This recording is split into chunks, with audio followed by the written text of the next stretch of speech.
I'm Hannah White, and today we are covering the breaking story as tensions escalate to an all-time high on the Cuban Peninsula. It all started a few months ago when the CIA began training Cuban operatives. Today we have one of them here to interview. Let's take a look. So today I'm here with Carlos Rocio. Thank you for being here today, Mr. Rocio. Thank you for having me. What can you tell me about Cuba under Fidel Castro? Well, there is no freedom of speech, owning property is outlawed, anyone who disagrees goes straight to prison. Can you elaborate on that? Why, certainly, of course. Castro gained support by advancing the lower class and giving the peasant power to he promoted communism and really only supports socialism. People like myself who've gone to school, doctors, lawyers, engineers. For example, I left for Florida because I had an opportunity in Cuba. This was known as the brain drain because there was no professionals to help the farm workers, the majority of the population. I stayed still, but with my wife, she got terribly sick. Eventually she passed away. Bless her soul. There were no doctors, poor health care. I knew only Fidel Castro had brought this upon me. I'm so sorry for your loss. Thank you. When did you know it was time to get out of Cuba? I was also the advisor and the leader of the town, and we both agreed Castro's motivations and plans. Things only got worse. Castro sanctioned the use of psychological torture, solitary confinement, threatening behavior, rough treatment. His arrest, people eventually, when I saw my boss get arrested, I knew it was time to flee because I would be next. Why did you decide to assist the CIA?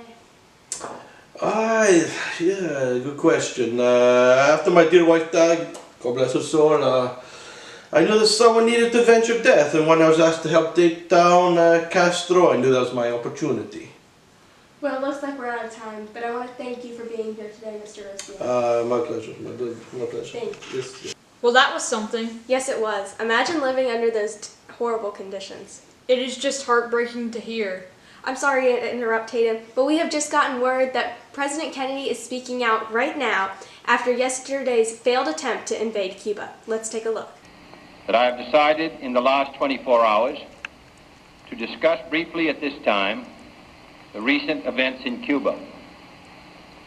On that unhappy island, as in so many other arenas of the contest for freedom, the news has grown worse instead of better. I have emphasized before that this was a struggle of Cuban patriots against a Cuban dictator.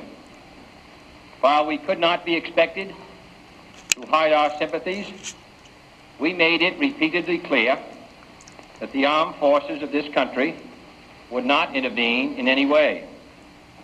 Any unilateral American intervention in the absence of an external attack upon ourselves or an ally would have been contrary to our traditions and to our international obligations. But let the record show that our restraint is not inexhaustible.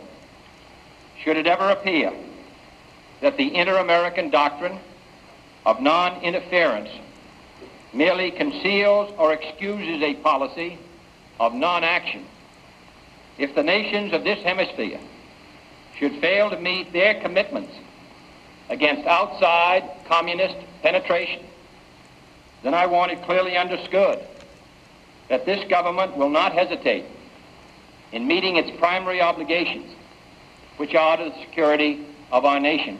We are still uncovering what went wrong yesterday after the CIA tried to infiltrate Cuba. Here is CIA spokeswoman Elizabeth Davies to explain the mistakes that went down yesterday. Welcome, Ms. Davies. Thank you. What was the plan? Well, phase one was when they destroyed Air Force bases, but covered it up, saying it was done by Castro's own Air Force who became disgruntled and attacked their own base. Phase 2 was taking out the rest of the airplane force by bombing them, and Phase 3 was the invasion by sea and air. What happened and what were problems during the actual invasion? April 15th began Phase 1, and 6 Cuban-piloted B-26 bombers struck 2 airfields, 3 military bases, and Antonio Maceo Airport in an attempt to destroy the Cuban Air Force. They destroyed about 80% of the Cuban Air Force. Castro did not believe the cover story, though, and immediately blamed the U.S. A meeting was called just 3 days ago at the UN, where the U.S. continually denied involvement, although it was becoming obvious as evidence piled up. What happened during Phase 2? Well, the president was having trouble keeping the plan contained and actually called off Phase 2 and made leadership work all night to rewrite the plans. Now, what happened yesterday? Well, Castro expected a second attack, so he was very prepared, and that was one problem. Another was when ships started to come ashore. They lost weaponry and equipment. They could not get past the coral reef. When they arrived, Cuban forces met them, and they were instantly outnumbered. And then the planes that Kennedy had called off destroying came in and started flying and caused mayhem in the air. Ships were damaged by Cuban rockets, and paratroopers got stuck or missed their targets. And landing crafts were gunned down. Many fled or were captured. That is outrageous. Agreed.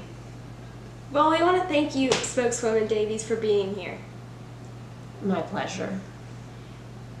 We now have an exclusive clip of the invasion. Take a look. Has begun on the dictatorship of Fidel Castro. Cuban army pilots opened the first phase of organized revolt with bombing raids on 3 military bases. 2 of the B-26 light bombers then seek asylum in Florida. On the heels of the air raids, landings were effected by rebels at several places on the Cuban coast, and the rebellion against the red-tinged dictator was on. And that is it for us tonight. We want to thank you for tuning in to tonight's 9 o'clock news as the Bay of Pigs story develops. I'm Hannah White. And I'm Hayden White. And we hope that you will tune in tomorrow to PHSN for real news, real time. Good night.